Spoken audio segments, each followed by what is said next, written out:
Tarata novembre kalo tile 12 san 2024 Joliba TV News filɛbaw Joliba FM lamɛnbaw an b'a fɔ bɛɛ lajɛlen aw bisimila aw ka kunnafoni gafew kɛnɛ kan i n'a fɔ b'a kalama cogo min k'a fɔ diɲɛ dongo don ni waati in dala gosira an ka ɲɛmaw y'a kanu an ka kɛnɛ kɔnɔ ka se ka an da don an balima kunnafoni gafe sɛbɛnbaw olu bɛ gafe minnu cari nazarakan na an bɛ kɛnɛ kɔnɔ ka se ka olu bamayɛlɛmaw ye to dun kana laɲini bɛɛ lajɛlen tɛ dɔwɛrɛ koyi ka se ka u bɛɛ lajɛlen kunnafoni waati kelen cogoya kelen o hukumu kɔnɔ jɛ ka baara o de sinsin bɛ an bolo Joliba TV News ni Joliba FM na yan sa min ye tele fan fɛ bi ma dama dama ka wuli ka jɔ bɛ yen yaasa aw bɛ se ka an jan n'an kumakanw lasɔrɔ o mabaa dɔ ye Augustin Esubi ye Lamine Kulibali a b'o jama cɛ ma Musa Aidara ale bɛ yen nɔ Yusuf Sangare a bɛ yen nɔ ka na kuncɛ ni kɔɲɔmuso kura ye sa Salimata Wedraogo arajo fan fɛ bi baaraw bɛ kalifalen Katikaw ka dangeli na ne yɛrɛ kɔrɔkɛ Bubakar Traoré Grand bɛ yanni kuma ka ca kisɛ ka kala sa ne yɛrɛ Amadu Tolo ye an b'a fɔ aw bɛɛ lajɛlen sa aw bisimila kunnafoni gafew kɛnɛ kan an y'a fɔ don bɛɛ tɛ gɛlɛnni sɔrɔ a ka woda la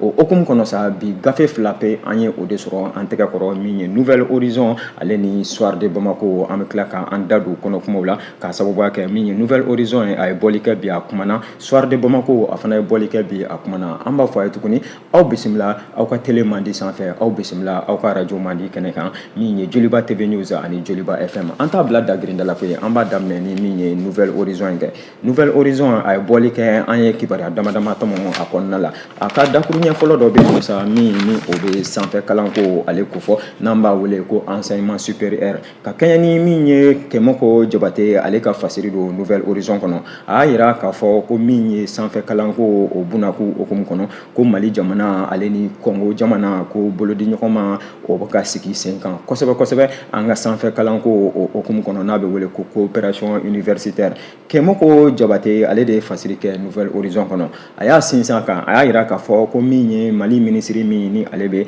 an ka sanfɛ kalanko ni recherche scientifique bɛɛ lajɛlen kunna an bɛ don min na i ko bi n'o ye professeur Burama Kansa ye sa ko ale ye wulikajɔ sabati wulikajɔ min kɔnɔna la juma tɛmɛlen novembre kalo o tile 8 san 2024 ko a ye maaba dɔ bisimila ko ye maa jumɛn ko don ko min ye Mali ka lasigiden min ni o bɛ Congo jamana kɔnɔna la n'o ye Agibu Jalo ye Agibu Jalo ko a nana cili lase min ye Mali ɲɛmaaw ma kɛrɛnkɛrɛnnenya la camancɛ fanga ɲɛmaaw k'a jira k'a fɔ ale ye lasigiden ye Congo mara kɔnɔ sa bari min ye Congo gouvernement u ye ci don a da ka na ɲɛfɔ min ye Mali autorités ye ci jumɛn ko don min ye Agibu a ka ɲɛfɔliw la a y'a jira k'a fɔ ko ka kɛɲɛ ni min ye juma tɛmɛlen novembre kalo o tile 8 san 2024 bolodi ɲɔgɔnma hukumu kɔnɔ sanfɛ kalanko o bunako kan ko Mali jamana ale ni min ye République démocratique du Congo ni o ye RDC ye sa ko o jamana k'u y'a latigɛ ɲɔgɔn fɛ sa k'a jira k'a fɔ ko min ye u ka maaba fila olu ka ɲɔgɔn lasɔrɔ maaba filaw jumɛn ko don minisiri min ni ale bɛ an ka sanfɛ kalanko bɛɛ lajɛlen kunna ale ni min ye kɛrɛnkɛrɛnnenya an ka lasigiden min n'o bɛ Congo jamana kɔnɔna la o wulikajɔ hukumu de kɔnɔna la sa ko min ye Agibu Jalo ko a y'a sigi sen kan sa k'a ye k'a fɔ ko min ye Congo autorités u ye ci min don a da ka kɔmasegin kɛ ka na Mali jamana kɔnɔ k'o tɛ dɔwɛrɛ ye koyi bolodi ɲɔgɔnma o sinsinni ko ka ɲɛsin sanfɛ kalanko o bunako ma Mali jamana ale ni min ye Congo jamana ni ɲɔgɔn cɛ ko ka kɛɲɛ ni gafe ka ɲɛfɔli u y'a jira k'a fɔ ko nin jamana fila ni ɲɔgɔn cɛ sa don tɛmɛnlenw na ko bolodi ɲɔgɔnma tun bɛ yen nɔ bari min ye sanfɛ kalanko o bunako ta fan ko o ku tɛ yen nɔ cogo si la ka kɛɲɛ ni min ye Agibu Jalo ale ka ɲɛfɔliw ye sa minisiri ye ko a y'a jira k'a fɔ ko kabini a kɛra lasigiden min ye Congo mara kɔnɔna la sa wulikajɔ caman bɛ yen nɔ Congokaw bɛ ka minnu boloda u ni Mali jamana ni ɲɔgɔn cɛ o bolofara dɔ de ye min ye sanfɛ kalanko n'o bɛ wele ko enseignement supérieur et scientifique o baaraw hukumu kɔnɔna la sa ko min ye Congokaw ye u y'a latigɛ k'a fɔ don nataw kɔnɔ sa ɲiniliw sira fɛ an ka sanfɛ kalanko tagabolo kɔnɔ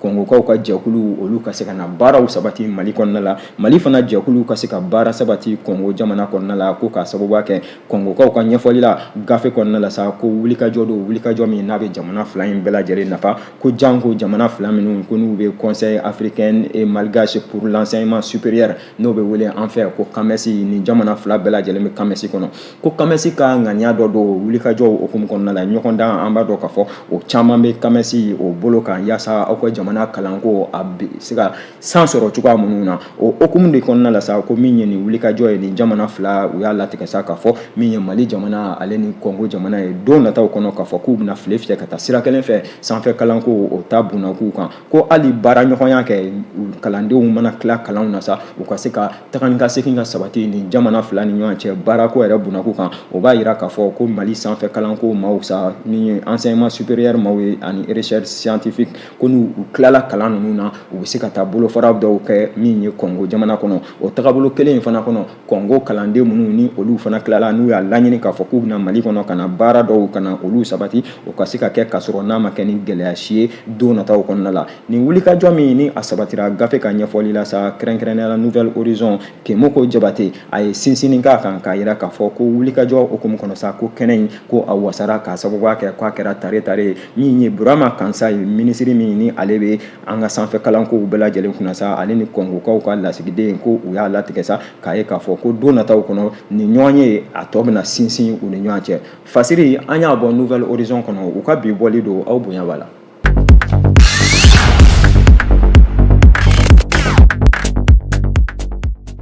An bɛ to ale Nouvelle Horizon kelen in kɔnɔ a da bɛ kiiri bunako kan koyi a y'a jira k'a fɔ ko affaire judiciaire min n'o bɛ wele ko cour d'appel min ni o bɛ Bamako faba kɔnɔna la sa ko olu ye ŋaniya sigi sen kan bɛɛ tun bɛ jaabi min kɔnɔ la ko jaabi ma kɛ o jaabi ye koyi ko k'a sababuya kɛ général Yaya Sangare ale ka min ye kiiri ko bunako kan ka na se min ye affaire min ni o bɛ wele ko affaire Etienne Fakaba ko o baara minnu ni kɔnɔli tun bɛ kɛlɛ o la décembre kalo o tile fila ko a jaabiw ko a bɔra koyi jaabi tagabolo kɔnɔ sa min ye gafe Nouvelle Horizon u daba la u y'a yira sa u ka bakuruba la u ka dakuru ɲɛfɔlɔ yɛrɛ la sa min ye Mamani Ture ale de ye fasiri kɛ a y'a yira k'a fɔ ko cour d'appel ko o ye ŋaniya sigi sa k'a ye k'a fɔ ko min ye général Yaya Sangare ko ale ka to détention kɔnɔ o ti dɔ wɛrɛ koyi ko min ye kiiri bunako kan sa a ma labila bi a ma labila sini wa ko a bi to min ye an bɛ don min na i ko bi kaso la o tagabolo kelen kɔnɔ ko wulikajɔ min ni o bɛ Etienne Fakaba ale kan ni maaw b'a wele ko affaire Etienne Fakaba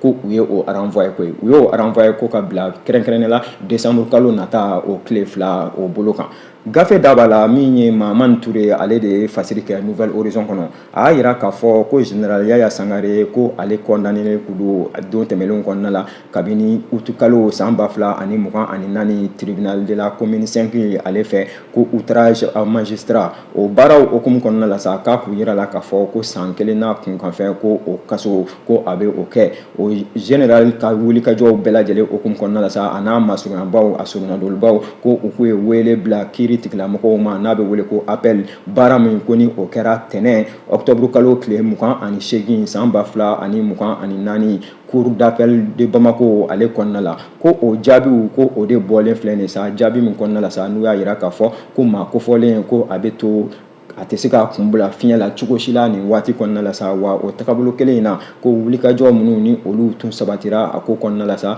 u ye sinsinni kɛ min ye Etienne Fakaba Sisoko o ka wulikajɔw hukumu kɔnɔna la ko min ye kunungo yɛrɛ tɛnɛn novembre kalo tile 11 ko appel in bɛɛ lajɛlen a jaabiw bɔra ko k'a yira k'a fɔ ko san 2 kaso min ni o k'u fɔn bɛ ka ɲɛsin maa kofɔlen in ma ani san 1 sursis ko o baaraw bɛɛ lajɛlen sa ko ka o sinsin ka to senna fo ka na se min ye décembre kalo nata o tile 2 natɔ ma gafe da b'a la u y'u sinsin a kan u y'a yira sa k'a fɔ kɛrɛnkɛrɛnnenya Mamani Ture Nouvelle Horizon kɔnɔ a y'a yira k'a fɔ wulikajɔ dɔ hukumu kɔnɔ sa ko min ye nin wulikajɔ in bɛɛ lajɛlen sa ko général Yaya Sangare ko ale ye i yɛrɛ sɔrɔ nin ko kɔnɔ kan sa min ye kiiribulon o siraw fɛ ko ka ɲɛsin wulikajɔ dɔ ma a da bɛ ɲɛfɔli de la a kɔnɔ ko lɛtiri dɔ min ye gafe dɔ ye sa a ye min sɛbɛn ko ka ɲɛsin minisiri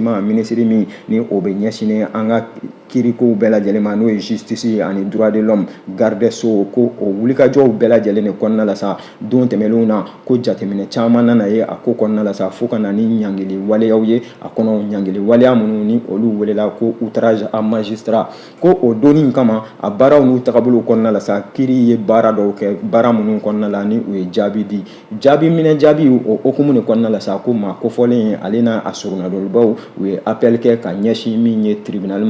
tribunal min ni o be sigida naani na ale kɔnɔna la ko o wulikajɔ min ni o sabatira ko maa caman tun bɛ kɔnɔlikɛla o appel de la o jaabi minnu ni olu tun kan ka bɔ ko jaabi yɛrɛ ko a bɛna fɔ sa gafe ka ɲɛfɔli la Mamani Ture ko jaabi ninnu ko u bɔra ka bin tɛnɛn octobre kalo tile 28 tɛmɛlen kɔnɔna la koyi n'o ye kunun yɛrɛ fɔ ko jaabi in na sa a nana ye k'a fɔ ko wulikajɔ bɛɛ lajɛlen kɔnɔna la sa ko yafadeli ni sira minnu ni olu k'u taara magistratw fɛ ka ɲɛsin maa minnu ni olu bɛ soronnadoli la ka ɲɛsin général Yaya Sangare ale ka wulikajɔw ma ka sababuya kɛ ko min ye a soronnadolibaw ye n'o ye a ka avocat ye olu k'u taara ni o siraw de ye o tɛ dɔwɛrɛ ko yafadeli magistratw ma sira caman fɛ a baaraw kɔnɔna la nin bɛɛ lajɛlen lamɛnlen kɔfɛ ka ban ko sariya tigilamaw ko u ye jaabi kura bin jaabi kura min kɔnɔna la sa ko ni u y'a yira k'a fɔ ko min ye san 2 kaso ko maa kofɔlen ko a bɛ to o kɔnɔna la o jaabi min ni o dira kunungo novembre kalo ale tile 11 san 2024 ko cour d'appel a bɛna fɔ sa ko o y'a ka baara tɔ ko ka o sinsin ka ɲɛsin min ye général min ni a minɛlen don an bɛ don min na i ko bi tagabolow bɛɛ lajɛlen ma a ka condamnation ni o tɛ dɔwɛrɛ ko ɲangili sira minnu ni olu sigira ka ɲɛsin maa kofɔlen ma gafe b'i sinsinna kan a ko maa filanan min ni o ye Etienne Fakaba Sisoko ye ko n'i ye o ka siraw jateminɛ sa wulikajɔw kɔnɔna la ko ɲangili bolo dara ale kan min ni a welela ko atteinte au crédit de l'État ko kana se injure fo kana se ko diffusion de fausses nouvelles n'o tɛ dɔwɛrɛ ko kibaruya cɛjugu kibaruya minnu ni o tɛ tiɲɛ ye ko ka tila ka na ni perturbation paix publique o sira fɛ ko ni o tɛ dɔwɛrɛ ka bisibasa k'a ɲini ka o nati jamana kɔnɔ ko n'i y'a jateminɛ min ye nin ɲangili wulikajɔ ninnu bɛɛ lajɛlen gafe ka ɲɛfɔli la Mamani Ture ka fasiri don ko wulikajɔ minnu ni olu taara a donni kama ka ɲɛsin Etienne Fakaba ma fo ka na se pôle national de lutte contre la cybercriminalité ko nin bɛɛ lajɛlen ŋaniyaw faralen ɲɔgɔn kan minnu n'u y'a yira k'a fɔ ko majɛ caman bɛ a kɔnɔ o de kɛra sababu ye sa ko min ye Etienne Fakaba Sisoko ye sa u ka gɔri da ale kan sariya tagabolo kɔnɔ ko gɔri min ni a k'u welela sa ko san 2 kaso ko a b'o kɛ ko ka se min ye sursis ni o ye san 1 o wulikajɔ fana hukumu kɔnɔ ko maa kofɔlen n'a a soronnadolibaw sa olu tun ye appel kɛ ka ɲɛsin nin waleya ma ka di min ye kiiri tigilamɔgɔw ma kiiri tigilamɔgɔw ko u ye fɛsɛfɛsɛli kɛ o fana hukumu kɔnɔ kunungo yɛrɛ tɛnɛn novembre kalo tile 11 san 2024 o kiiri min ko ni o kɛra ko kura ye sa ka ɲɛsin Etienne Fakaba Sisoko ale ka wulikajɔw tagabolo ma sa o kɛra sababu ye ko fosi o ma bɔ a ko kɔnɔna la sa ko u ye wulikajɔw de sabati ko kura ye ka ɲɛsin nin baara ninnu ma sa k'a yira parti ka ɲɛfɔli la sa ko min ye wulikajɔ kuraw ye sa o bɛna sabati ka ɲɛsin nin baara ninnu ma sinon an bɛ don min na i ko bi sa gafe ka ɲɛfɔli la wulikajɔ min bɛ se ka kɛ sa ko kiiri fɔlɔ minnu ni o jaabiw dira baara bɛ ka kɛ halisa ni o jaabiw de ye i n'a fɔ kunun jaabi minnu ni olu tun bɛ kɔnɔ la ko a bɛna fɔ o jaabiw ma ye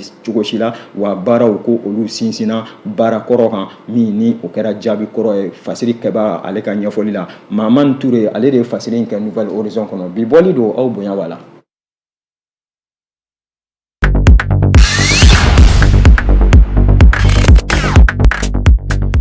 An bɛ to ale Nouvelle Horizon kelen in kɔnɔ kɛ a da bɛ wulikajɔ wɛrɛ la koyi min ye cellule de communication min n'o bɛ DGD kɔnɔ olu de ye fasiri in kɛ u y'a yira sa k'a fɔ ko min ye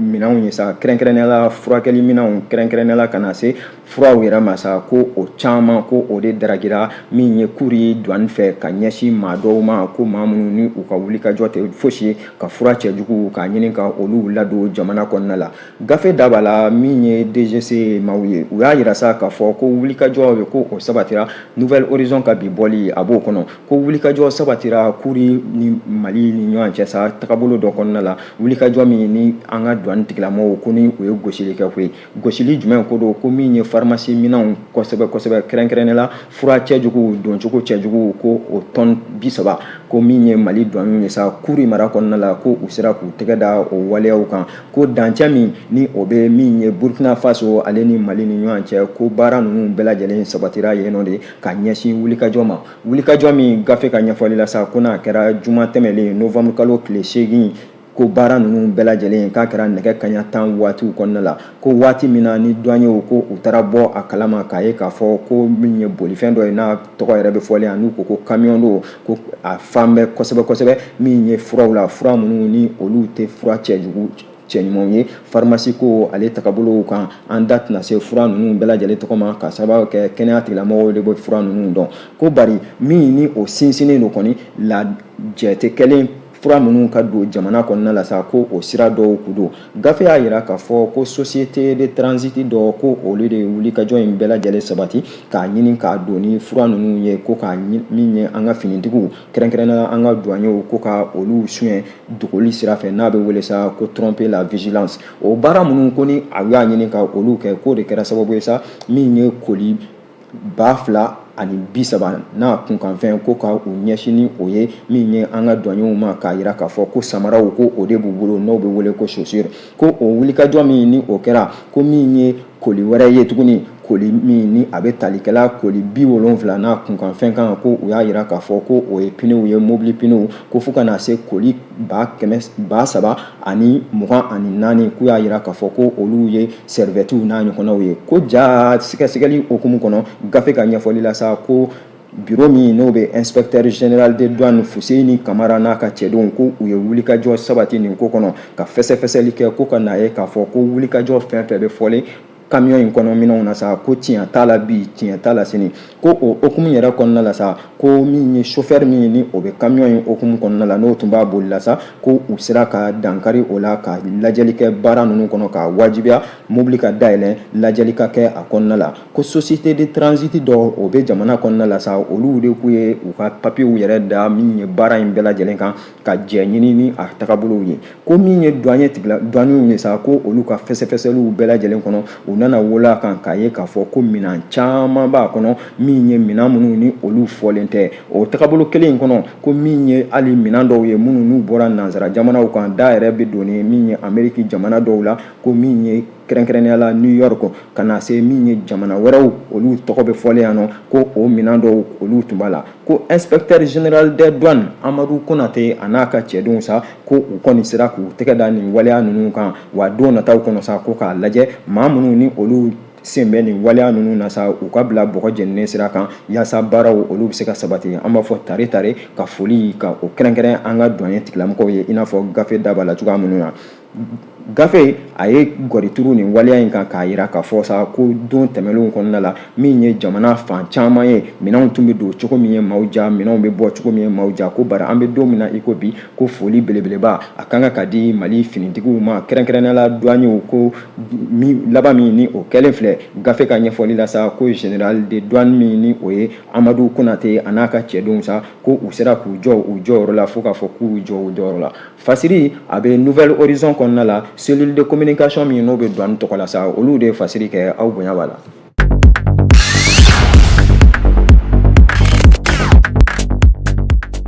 An bɛ bɔ Nouvelle Horizon kɔnɔ nin waati in na k'an ɲɛsin Soir de Bamako ma. Soir de Bamako a fana ye bɔli kɛ bi a da bɛ waleya damadama la an ye mun sugandi koyi. An da bɔra kiri Bunaku kan an bɛ segin kiri kelen in kɔnɔ min ye Soir de Bamako ale kɔnɔna la bari a sira wɛrɛ don Laya Jara ale de ye fasiri kɛ a yira k'a fɔ ko cour d'appel min ni o bɛ Bamako faba kɔnɔna la sa ko o bɛ na i kan bɔ bi tile in yɛrɛ la sa ka ɲɛsin min ye an ka politiki maa 11 min n'a bɛ wele ko les 11 leaders politiques olu minɛli min ni o bɛ sen na a bɛ waati jan bɔ sa ko min ye cour d'appel ye ko o bɛ na i kan bɔ ka a da don waleyaw bɛɛ lajɛlen na bi donni yɛrɛ kama koyi Laya Jara de ye fasiri kɛ Soir de Bamako kɔnɔ a yira k'a fɔ ko ka kɛɲɛ ni cour d'appel ka weleli min ni o bilala ka ɲɛsin min ye maa 11 politiki maa 11 ɲɛma minnu ni olu bɛ parti ko Bunaku kan don tɛmɛnlenw na a ma dogo maa si la ni olu minɛn bɛɛ kabi juin kalo tɛmɛnlen kɔnɔna la sa ko u ka wulikajɔw bɛɛ lajɛlen politiki Bunaku kan ka gɔrituru olu la ko o baara minnu ni olu kɛra ka ɲɛsin u ka ɲɛfɔliw ma ɲɛfɔli minnu ni u y'o sinsin marisi kalo o tile 31 tɛmɛnlen kɔnɔna la ko min ye sariya tigilamɔgɔw ye sa ko a kun yirala k'a fɔ ko jɛti kɛ ni a waleyaw ye ko k'a sababuya kɛ ko min ye Mali constitution ko o daragili o sira dɔw don wulikajɔ bɛɛ lajɛlen hukumu kɔnɔna la sa ko min ye kiri ko Bunaku k'a bɛna fɔ sa segin bɛna kɛ o baaraw kan ka jateminɛ caman ye a ko kɔnɔna la u y'a yira sa k'a fɔ ko ka kɛɲɛ ni nin ma kofɔlen ninnu ka ɲɔgɔn sɔrɔ ye ɲɔgɔn sɔrɔ min ko n'u y'a kɛ o ɲɔgɔn dɔ o ka denbaya kɔnɔna la jamana ɲɛmaaw ko u ye wulikajɔ caman sabati a donni kama nin ko la bɛɛ lajɛlen y'i ta fɔ bon kunkan bon sen kan a ko la k'a yira k'a fɔ ko min ye 11 leader politique min ni olu minɛn bɛ bɛɛ lajɛlen ko dɔw ko a ɲɛna dɔw ko a ma ɲɛ bɛɛ y'i ta fɔ ko bari kiiri tigilamɔgɔw kiiri ko tɛ kunafɛ ko ye gafe ka ɲɛfɔli la kiiri tigilamɔgɔw olu bɛ kɔnɔlen olu kan ka k'u ka jaabiw di o hukumu de kɔnɔna la sa ko min ye novembre kalo o tile 12 san 2024 cour d'appel ko ale min ni o sinsinnen don nin baara ninnu bɛɛ lajɛlen kunna sa ko o bɛna a ka jaabi ka o bɔ ka bin ka ɲɛsin min ye contrôle judiciaire min ni ŋaniya dira o ko kɔnɔ kabini septembre kalo o tɛmɛlen kɔnɔna la ko n'i y'a jateminɛ procureur général min ni o bɛ a ko yɛrɛ bɛɛ lajɛlen kunna sa ko o ko ye ŋaniya bɔ ka bin k'a yira k'a fɔ ko a ma jɛn ni ma kofɔlen ninnu olu ka wele jumɛn ko don u ka se ka u kun bila liberté provisoire la a ma jɛn n'a ye bi a ma jɛn n'a ye sini a y'a rejeté u ka appel o appel min ko ni o rejetera procureur fɛ sa o kɛra sabatifɛn ye maa caman kunkolo la ko baaraw n'u tagabolo kɔnɔna la sa maa minnu ni olu kɔni tɔgɔ bɛ fɔlen gafe yɛrɛ kɔnɔ yan sa ko maa minnu ni olu minɛlen ko maa belebelebaw bɔ a cɛma ko i n'a fɔ maître Mohamed Ali Bacili i n'a fɔ ko professeur Mustafa Diko kana se Yaya Sangare ma fo kana se Mulayi Aidara Laya Gindo ko n'i ye olu jateminɛ sa maa tɔw bɛ k'u da tɛ se ka se o bɛɛ lajɛlen tɔgɔ ma ko maabaw don maa minnu n'u maa dogolenw tɛ Mali politique ko bunako kan maa minnu n'u dogolen tɛ Mali ko yɛrɛ bunako kan ko kiiri min ni a bɛ ka sigi nin waati kɔnɔna la sa jaabi min ni o bɛ kɔnɔlen maa caman fɛ bɛɛ lajɛlen y'i ta fɔ ko jaabi de don jaabi min ni a bɛ se ka kɛ jaabi ye min ni a bɛ na sinsin sira caman fɛ fasiri Laya Jara de ye fasiri in kɛ soir de Bamako ka bi bɔli don aw bonya b'a la.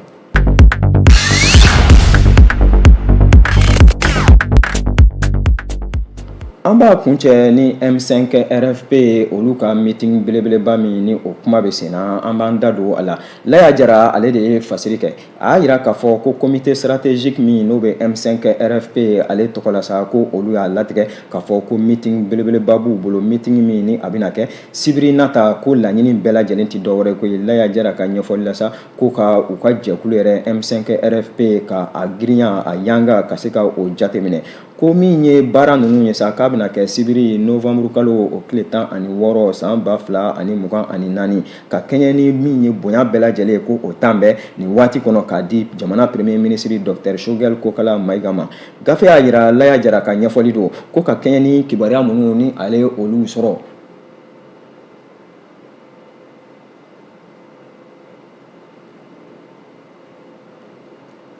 Laya Jara ka ɲɛfɔli don a y'a yira k'a fɔ ko kibaruya minnu ni a ye olu sɔrɔ sa ko o kibaruyaw wolola fɛn kan k'a ye k'a fɔ ko min ye maa caman ye olu bɛ nin waati in kɔnɔ la M5 RFP yɛrɛ a girinya bɛ cogo di an bɛ don min na i ko bi wulikajɔ jumɛn ni wulikajɔ jumɛnw b'a ko la bonya bɛɛ lajɛlen o talen kɔfɛ ka di min ye Dr Choguel Kokala Mayiga ma don nataw kɔnɔ a bɛna kɛ cogo di tagabolo ni tagabolo jumɛnw bɛ M5 RFP ko la politique ko bunako bɛ sira jumɛnw fɛ M5 RFP ko la an bɛ don min na i ko bi ko nin bɛɛ lajɛlen de bɛna taa fɛsɛfɛsɛ ka lajɛ maaw ka bɔli an'u ka bɔbaliya baaraw kɔnɔna la sibiri nata M5 RFP maaw ka meeting belebeleba min ni Laya Jara daba la a y'a yira k'a fɔ ko Dr Choguel Kokala Mayiga kuma caman ko a bɛ kɔnɔlen nin sira belebeleba ninnu kan wa ko a bɛ ye ko ye a da bɛ walikajɔ caman na a kow kɔnɔna la ko hali ni k'a sɔrɔ an bɛ don min na i ko bi Laya Jara ka fɔli la M5 RFP ko kuntilenna kelen tɛ a la k'a sababuya kɛ ko kan caman bɛ a kɔnɔ i n'a fɔ misaliyala ko kan min ni o bɛ Umaru Jara ale ko fɔ ko fo ka na se min ye kan min ni o bɛ Dr Choguel Kokala Mayiga yɛrɛ fana ko fɔ ko n'i y'a jateminɛ nin wulikajɔw bɛɛ lajɛlen na sa ko tendances ka ca M5 RFP la o hukumu kɔnɔna la bɔli min ni o kan ka kɛ sibiri nata sa ko a bɛna kɛ sababu ye maaw ka faamuyali kɛ yanga jumɛn bɛ yen nɔ M5 RFP la kabini fanga sɔrɔlen an bɛ don min na i ko bi fo ka na se an bɛ waatinin min na i ko sisan ko n'i y'o siraw bɛɛ lajɛlen jateminɛ Laya Jara ka fɔli la ko waati belebeleba bɛ nin ko kɔnɔna la waati min ni maa kan ka k'i kɔlɔsi waati min ni M5 RFP yɛrɛ n'u kan ka jateminɛ kɛ a la u ka to ɲɛfɛ sira caman kɔnɔna la walima M5 RFP RFP a ka furani tɛgɛ kɔ ye ko a bɛɛ lajɛlen jɔrɔna a bɛ nin ɲɔgɔn ye belebeleba in bolo min ye comité stratégique min ni o bɛ M5 RFP olu ka meeting min ni o bɛ ka labɛn min ye sibiri nata ye Laya Jara ale de ye fasiri kɛ min ye soir de Bamako kɔnɔna la u ka bi bɔli don e ko a yɛrɛ tɛ dansiri an ka fasiriw la de fasiri minnu ni an y'olu sɔrɔ ko u bama yɛlɛma o ye an y'o de fɔ Jeliba TV News Jeliba FM an ka laɲini bɛɛ lajɛlen tɛ dɔwɛrɛ koyi ni gafew bɔra ka ban an bɛ se kɛnɛ kɔnɔ an b'u bama yɛlɛma tolu kana yaasa aw bɛ se ka faamuyali sɔrɔ majɛ o majɛ ani gɛlɛya o gɛlɛya ni aw y'o ye baara ninnu kɔnɔna la an b'a fɔ Jeliba ɲɛmaaso ka majɛ tɛ Jeliba ɲɛmaaw olu ka ɲinini tɛ an minnu bɛ kuma kɔnɔna la kuma mun y'i ɲɛ fɔcogo mun y'i tiɲɛ fɔcogo anw ka fili don an bɛ a kɛto ɲini kɛ bɛɛ lajɛlen fɛ o baaraw kɔnɔ a ye to sɔgɔlen aw ka télé mandi la ni Ala m'an ka jɔnya jɔ an na an bɛ ɲɔgɔn sɔrɔ yan nɔ don nataw kɔnɔna la an b'a fɔ aw bɛɛ lajɛlen aw ni ce aw ka filɛli la aw ni ce aw ka lamɛnni la Ala ka tile hɛrɛ